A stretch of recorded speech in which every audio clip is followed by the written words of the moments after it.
बिस्मिल्लाहिर्रहमानिर्रहीम। The blank page official में आपको खुशामदीद कहते हैं। अगर आप नए हैं इस चैनल पर तो सब्सक्राइब ज़रूर करिएगा और बेल आइकन को प्रेस करना ना भूलिएगा।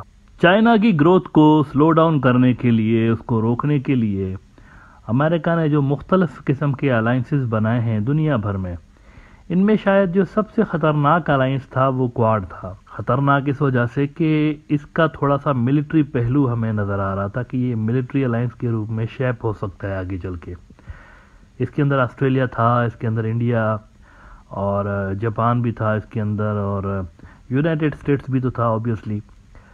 अब इंडिया के अंदर जो मोदी साहब की फैन फॉलोइंग है, जो कि अंधी तकलीद उनकी कर रहे होते हैं, ब्लाइंड फॉलोअर्स, इसीलिए उनको अंध भक्त भी कहा जाता है। वैसे कुछ कुछ मोदी साहब के अपोनेंट्स जो हैं वो गोबर भक्त भी इनको कह रहे होते हैं, लेकिन मोस्टली अंध भक्त का वर्ड उनके लिए यूज हो रहा होता है। अंध भक्तों ने कुछ ऐसा शो किया गोया कि ये मोदी साहब ने अलायंस क्रिएट करवाया है, क्योंकि ज्यादा जो क्वाड हाईलाइट हुआ ना वो गलवान क्लैश के बाद हाईलाइट हुआ था। तो जाहिर ये किया गया इंडियन मीडिया के ऊपर, जिसको गोदी मीडिया भी कहा जाता है। एक बड़ा हिस्सा ऐसा होता है जो कि मोदी साहब के फेल्यूअर्स को भी सक्सेस के रूप में प्रोजेक्ट करके दुनिया को दिखा रहा होता है। तो उन्होंने कहा ये हमारा मास्टर स्ट्रोक है और ये असल में चाइना को काउंटर करने के लिए हमने बनवाया है। हमने अमेरिका को कहा है कि ये इस तरह का अलायंस बनाए, लेकिन आगे चलकर ऐसा होता है कि इंडिया के ऊपर क्वेश्चंस रेज होने लगे। क्वाड के बहुत सारे ऐसे पहलू थे जो कि रशिया से भी रिलेटेड थे, और उसके अंदर इंडिया थोड़ा सा हेजिटेंट था, रशिया के खिलाफ साइड्स लेने में थोड़ा सा हेजिटेंट था। इस पे वेस्टर्न मीडिया में इनके ऊपर सवालात जब उठने लगे तो इंडियन मीडिया ने इसको काउंटर किया था, ये कहकर कि भाई हम हैं तो क्वाड है, क्वाड को हमारी ज़रूरत है, हमें क्वाड की ज़रूरत नहीं है। मिसाल के तौर पर कुछ मैं आपको उस वक्त के इंडियन न्यूज़ आउटलेट्स दिखाना चाहूँगा ताकि आपको आइडिया हो कि किस तरह का नैरेटिव फैलाया जा रहा था। दी इकोनॉमिक टाइम्स ने लिखा था कि India an essential partner of the US in Quad, और ओपी इंडिया ने लिखा था कि FT refers to India as the weakest link in the Quad, how their quoted expert denies conclusion and how they got it massively wrong. और एक तो बल्कि Indian news outlet ने यह भी लिखा था कि हमें क्वाड की ज़रूरत नहीं है, क्वाड को हमारी ज़रूरत है। तो इस तरह इंडिया को एक बड़े प्लेयर के तौर पर प्रोजेक्ट किया जाता रहा। अब काफ़ी अर्सा पहले मैंने, जब ये क्वाड शुरू में बना था, तो मैंने एक बुक लिखी थी जो कि पब्लिश तो उस वक्त हो गई थी, लेकिन अमेज़ॉन पे इस वक्त अवेलेबल है अगर आप में से कोई परचेज़ करना चाहे। लेट लगी है अमेज़ॉन पे, लेकिन फाइनली ये अमेज़ॉन पे अवेलेबल है। मैंने कहा था कि Modi India the weakest link in America's anti China alliance, और इस बुक के अंदर मैंने ये आर्ग्यूमेंट दिया था कि इस वक्त जो लोग बगले बजा रहे हैं ना वेस्ट के अंदर कि इंडिया की बहुत बड़ा हमारे लिए ज़बरदस्त किस्म का पार्टनर साबित होगा, वो मतलब ऐसे ही हैं, फजूल किस्म के आइडियाज फ्लोट कर रहे हैं। अक्सर आपने देखा होगा, अगर आप कॉर्पोरेट सेक्टर से ताल्लुक़ रखते हो, मीटिंग्स के अंदर, ये जो बड़े लेवल की मीटिंग्स होती हैं ना, तो उसके अंदर अक्सर आपने देखा होगा कुछ ऐसे लोग भी होते हैं जिनको पता चलता कुछ भी नहीं होता मैटर के बारे में, लेकिन एफिशिएंसी झाड़ने के लिए वो ऐसे ऐसे फजूल किस्म के आइडियाज़ अच्छे तरीके से प्रेजेंट कर रहे होते हैं, जिससे उनका इंप्रेशन तो अच्छा होता है, लेकिन वो आइडियाज़ जब इम्प्लीमेंट किए जाते हैं तो कंपनी को नुकसान होता है। प्रेजेंटेशन का उनका तरीका ऐसा होता है कि मतलब बात मनवा लेते हैं अपनी, हालांकि होता कुछ भी नहीं उनके आर्ग्यूमेंट के अंदर।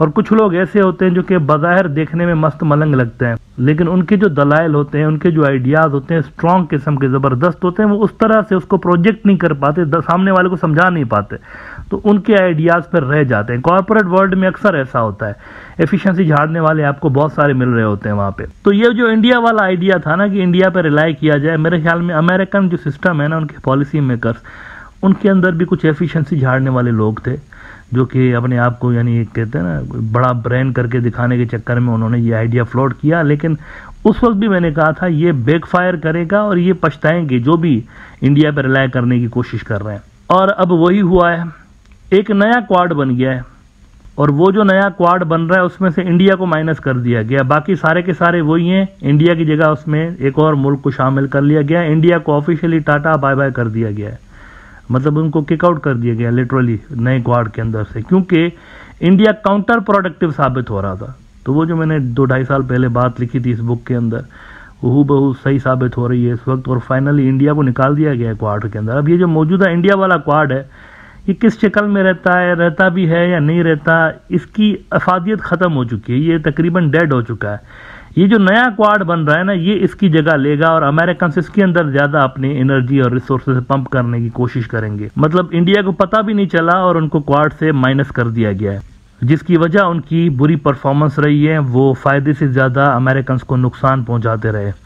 एबीपी इंडिया ने खबर लगाई है आज, US, Australia, Japan forming new quad with the Philippines, should India be concerned, ये उन्होंने क्वेश्चन पूछा है। इंडिया का आउट करके फिलीपाइन को इन कर लिया है, इंडिया जीरो, खत्म, आपकी कोई जरूरत नहीं क्वाड के अंदर। वो कहते हैं last week in not so much of a sudden move the US, Japan and Australia held their first round of quadrilateral defence talks with the Philippines in a more pronounced opposition against China as India kept watching। वो देखते ही रह गए और ये जो है वो नया क्वाड बना के इंडिया को साइड पे कर दिया। निकाय एशिया ने भी खबर लगाई है, Philippines to step up ties with US, Japan, Australia coalition, new defence arrangement includes cooperation in South China Sea. ये देखिए, जहाँ पर इंडिया का झंडा लगा हुआ होता था वहाँ पर आपको फिलीपाइन वाले अब नज़र आ रहे हैं। तो इंडिया आउट, फिलीपाइन इन।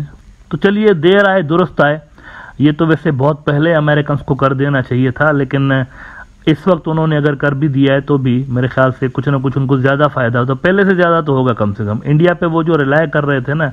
अच्छा, ये जो मैंने बुक लिखा था उसके अंदर जो मेजर आर्ग्यूमेंट था मेरा वो ये था कि क्वाड के अंदर चूंकि जापान है और कोरल आइलैंड्स के मसाइल भी इसके अंदर आएंगे और कोरल आइलैंड्स की वजह से फिर रशिया भी इसके अंदर आएगा और रशिया के अगेंस्ट कभी इंडियंस जा ही नहीं सकते, क्योंकि वो डिफेंस के मामलात की वजह से बाउंड है कि रशिया के अगेंस्ट वो ना जाएं। रशिया उनका सबसे बड़ा आज भी डिफेंस सप्लायर है इक्विपमेंट्स का, तो वो इफेक्टिव रोल प्ले कर नहीं सकती। ये मोदी ने सिर्फ वाह करने के चक्कर में यहाँ फुदक के इसमें आ गया। वो कोई अलायंस छोड़ता ही नहीं है। मतलब वो जिसको देखता है ना, ब्रिक्स में भी चला जाता है, क्वाड में भी चला जाता है, इंडो पैसिफिक में भी आ जाता है, एससीओ में भी आ जाता है, G20 में भी आ जाता है, हर जगह आपको घुसता हुआ नजर आता है। जहां इनका काम नहीं होता वहां पर भी घुस जाते हैं। ये भी नहीं देखते कि इसके स्ट्रेटेजिक फायदे होंगे, नुकसानात होंगे, ये भी नहीं देखते। बस वो वाह करवानी होती है। मेन चीज ये है कि उनको अपनी इमेज बिल्डिंग के लिए इस तरह की चीज़ें चाहिए होती हैं कि दुनिया हमारी तरफ देख रही है, हम बहुत बड़े प्लेयर हैं, हम हर फोरम पे हैं, हम विश्व गुरु हैं। ये इमेज मुल्क के अंदर उन्होंने चूंकि क्रिएट की हुई है,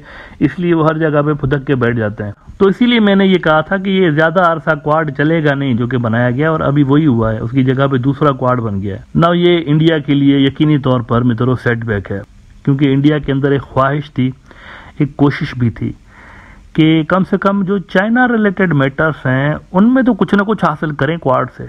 क्वाड ममालिक की कोई टेक्नोलॉजी, कोई मिलिट्री असिस्टेंस, कुछ तो हासिल करें उस हवाले से। और ये गए भी असल में इसी वजह से थे, तो उनमें से कुछ भी नहीं मिला। ये चाह रहे थे कि क्वाड हिमालयन बॉर्डर्स बचाने के लिए और लद्दाख, अरुणाचल प्रदेश और सिक्किम बचाने के लिए इनकी हेल्प करें, लेकिन क्वाड वाले चाह रहे थे कि नहीं, मेरी टाइम सिक्योरिटी जो उनका ऑब्जेक्टिव है ना, उसके हवाले से इंडिया इनकी उल्टा हेल्प करे। तो बात बनी नहीं और आखिर में वो डिवोर्स हो गई है दोनों की, क्वाड की और इंडिया की। ये एक बहुत बड़ा डिजास्टर हुआ है इंडियन फॉरेन पॉलिसी का, और इसकी एक्सप्लेनेशन तो बनती है कम से कम।